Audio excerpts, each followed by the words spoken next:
अस्सलामुअलैकुम जे टीवी में आप दोस्तों को खुश आमदीद। जम्मू कश्मीर की ताज़ा तरीन खबरों के साथ आपकी खिदमत में हाजिर हैं। सबसे पहले हम रोशनी डालेंगे जम्मू कश्मीर की अहम तरीन खबरों पर। सेहत शोबे की स्कीमों के फवायद की बर वक्त फराहमी, 5 लाख की इजाफी मुफ्त खिदमात। श्रीनगर में 12,000 से जायद बुजुर्ग शहरियों को AVV कार्ड फराम। SMC एडहाक मुलाजमीन 3 माह से उजरतों से महरूम। श्रीनगर म्यूनसिपल कॉरपोरेशन में काम करने वाले एडहाक मुलाजमीन गुज़श्ता 3 माह से तनख्वाहों से महरूम हैं। मुलाजमीन ने बताया है कि वो अपनी ड्यूटी बाकायदगी से अदा करने के बावजूद उन्हें गैर यकीनी सूरत हाल में डाल दिया गया है। मुलाजमीन के मुताबिक मुतअद्दिद बार मुतल्लका दफातर को आगाह किया गया, लेकिन ताहाल कोई ठोस यकीन दहानी नहीं कराई गई। नायब वज़ीर आला सुरेंद्र कुमार चौधरी ने बुध के रोज सरकारी मुलाजमीन को सख्त इंतबाह जारी करते हुए कहा है कि अगर किसी भी सरकारी मुलाजिम ने सियासी सरगर्मियों में मुलविस होने, मखसूस अफराद की खुशामद करने या मुंतखब अवामी नुमाइंदों को नज़रअंदाज करने की रविश इख्तियार की तो उसके खिलाफ सख्त कार्रवाई अमल में लाई जाएगी। उन्होंने कहा है कि हमें कभी भी किसी मुलाजिम के खिलाफ कार्रवाई करके खुशी नहीं होती, लेकिन मैं मीडिया के जरिए तमाम सरकारी मुलाजमीन को वाज़ेह पैगाम देना चाहता हूँ। आज उमर अब्दुल्ला इख्तिदार में हैं और आप उन्हीं की हुकूमत का हिस्सा हैं।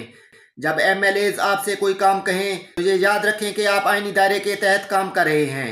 चौधरी ने इल्ज़ाम आयद किया है कि कुछ सरकारी मुलाजमीन सियासत में मुलविस होकर अवाम और MLAs से तालमेल रखने की बजाय चंद मुंतखब अफराद के गिर्द घूम रहे हैं।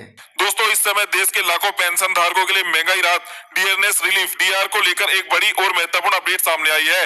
काफी समय से चर्चा चल रही थी कि केंद्र सरकार द्वारा महंगाई भत्ते और महंगाई राहत में जो बढ़ोतरी की घोषणा की गई है उसका वास्तविक लाभ पेंशनर को कब से मिलेगा।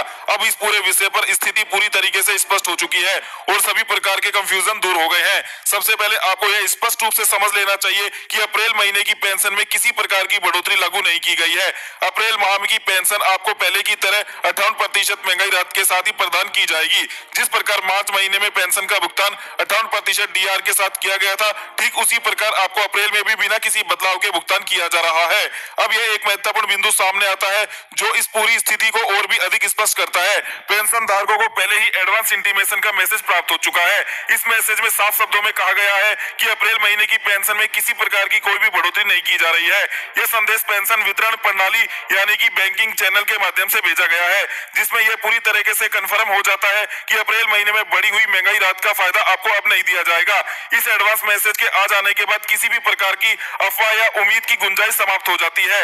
यह पूरी तरीके से स्पष्ट कर देता है कि अप्रैल महीने में न तो बढ़ी हुई DR की दर लागू की जाएगी और न ही किसी प्रकार का एरियर का बकाया का भुगतान किया जाएगा। अब बात करते असल मुद्दे की।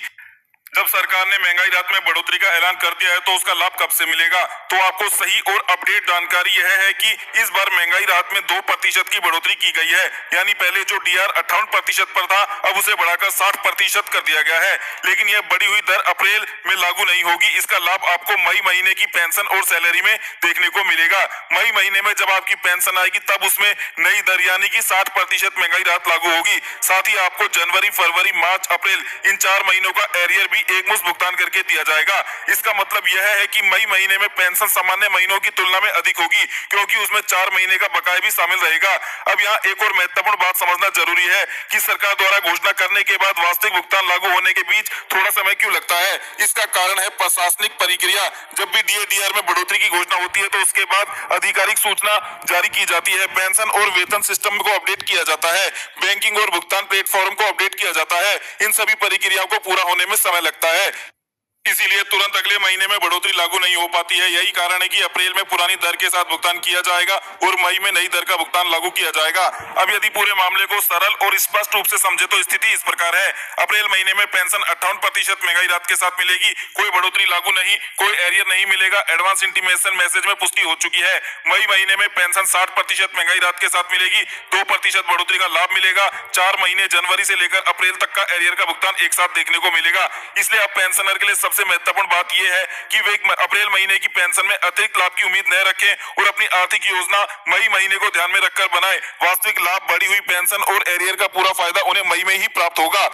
अब चलिए दोस्तों, अगले बड़े अपडेट की चर्चा कर लेते हैं। 8वां वेतन आयोग, रक्षा कर्मी व पेंशनरों की मांगे। 8वें वेतन आयोग के संदर्भ में देश के रक्षा कर्मी, पूर्व सैनिक, एक्स सर्विसमैन तथा उनके पेंशनर की विभिन्न महत्वपूर्ण मांगे सामने आई है। दोस्तों आपकी जानकारी के लिए बता दें कि इन मांगों को अलग अलग संगठनों द्वारा व्यवस्थित रूप से प्रस्तुत किया गया है ताकि वेतन, पेंशन और सेवा शर्तों में मौजूद असमानताओं को दूर किया जा सके। सबसे पहले मिलिट्री सर्विस पे एमएसपी को लेकर प्रमुख मांग यह है कि सभी सैनिकों को चाहे वह किसी भी रैंक का क्यों न हो समान एमएसपी प्रदान की जाए। इसका आधार यह है कि सेना में कार्य करने वाले प्रत्येक व्यक्ति के साथ समान जोखिम बना रहता है, कठिन परिस्थितियां और जीवन की अनिश्चितता का सामना करना पड़ता है। इसीलिए एमएसपी को रैंक पर आधारित न रखकर उसे सभी के लिए समान बनाया जाना चाहिए। दूसरा महत्वपूर्ण विषय फिटमेंट फैक्टर का है। वर्तमान व्यवस्था में उच्च रैंक वाले कर्मचारियों को अपेक्षाकृत अधिक लाभ मिलता है, जिससे निचले रैंक और उच्च स्तर के बीच अंतर बढ़ जाता है। इस असमानता को कम करने के लिए प्रस्ताव रखा गया है कि निचले रैंक के सैनिकों को अधिक फिटमेंट फैक्टर दिया जाए। अगर 8वें वेतन आयोग की कमेटी ये सिफारिशें लागू नहीं करती है तो सभी के लिए समान फिटमेंट फैक्टर कम से कम लागू किया जाए, जिसके चलते भेदभाव समाप्त हो सकेगा। तीसरा विषय पे लेवल से संबंधित है। इसमें सुझाव दिया गया है कि सिपाही का प्रारंभिक वेतन स्तर बढ़ाकर पे लेवल 5 किया जाए और इसके अनुसार नायक, हवलदार तथा अन्य रैंक के पे लेवल में भी क्रमिक वृद्धि की जाए। इसका उद्देश्य सिविल कर्मचारियों के साथ वेतन में असमानता को समाप्त करना है। इसके अलावा एसीपी, एमएससीपी में सुधार की मांग की गई है। सेना में कर्मचारियों की सेवा अवधि अपेक्षाकृत कम होती है। तो दोस्तों सेना में ऐसे में पर्याप्त अवसर नहीं मिल पाते हैं प्रमोशन के, इसीलिए उन्हें वित्तीय सहायता दी जानी चाहिए हर 5 और 10 और 15 वर्षों के मध्य में, ताकि सैनिकों को समय रहते लाभ मिल सके। एक अन्य महत्वपूर्ण मांग रखी गई है न्यूनतम गारंटीड पेंशन की है। इसके अंतर्गत प्रत्येक रैंक के लिए एक न्यूनतम पेंशन निर्धारित की जाए, जिससे कोई भी पेंशनर कम पेंशन ना पाए ये स्थिति उत्पन्न न हो। तो ऐसे में ये मांग भी रखी गई है। इसके अलावा डिसेबिलिटी पेंशन के संदर्भ में ये मांग रखी गई है कि विकलांगता की स्थिति में मिलने वाली पेंशन सभी के लिए समान होनी चाहिए, क्योंकि चोट या विकलांगता का प्रभाव रैंक के आधार पर अलग अलग नहीं होता है। इसके अलावा फैमिली पेंशन में सुधार की आवश्यकता बताई गई है। विशेष रूप से सेना के पेंशनर के परिवारों को मिलने वाली बढ़ी हुई पेंशन, एनहेंस पेंशन की समय सीमा में बदलाव की मांग की गई है, ताकि विधवा पेंशनर को अधिक आर्थिक सुरक्षा मिल सके। बजट 2026 और 2027 से कबल मुशावरत का सिलसिला शुरू। वजीर आला की 24 महकमों के साथ मुशावरत, तरजीहात और जरूरियात का जायजा। भारत के लिए पहले भी गोलियां खाई हैं, दोबारा उनका सामना करने के लिए तैयार हैं। जम्मू कश्मीर की तकसीम का मुतालबा अहमकाना और जाहिलाना है। पीर पंजाल और चनाब की वादियों के लिए अलहदा तकसीम का मुतालबा डिक्सन प्लान का हिस्सा है। डॉक्टर फारूक। पीर पंजाल और चनाब को डिवीजन का दर्जा देने का मुतालबा जम्मू मुखालिफ है। महबूबा मुफ्ती जम्मू खित्ते को तकसीम करने के खतरनाक एजेंडे पर गामजन है बीजेपी। भारत के लिए पहले भी गोलियां खाई हैं, दोबारा उनका सामना करने के लिए तैयार हैं। जम्मू कश्मीर की तकसीम का मुतालबा अहमकाना और जाहिलाना है। पीर पंजाल और चनाब की वादियों के लिए अलहदा तकसीम का मुतालबा डिक्सन प्लान का हिस्सा है। डॉक्टर फारूक। पीर पंजाल और चनाब को डिवीजन का दर्जा देने का मुतालबा जम्मू मुखालिफ है। महबूबा मुफ्ती जम्मू खित्ते को तकसीम करने के खतरनाक एजेंडे पर गामजन है बीजेपी। भारत के लिए पहले भी गोलियां खाई हैं, दोबारा उनका सामना करने के लिए तैयार हैं। जम्मू कश्मीर की तकसीम का मुतालबा अहमकाना और जाहिलाना है। पीर पंजाल और चनाब की वादियों के लिए अलहदा तकसीम का मुतालबा डिक्सन प्लान का हिस्सा है। डॉक्टर फारूक। पीर पंजाल और चनाब को डिवीजन का दर्जा देने का मुतालबा जम्मू मुखालिफ है। महबूबा मुफ्ती जम्मू खित्ते को तकसीम करने के खतरनाक एजेंडे पर गामजन है बीजेपी।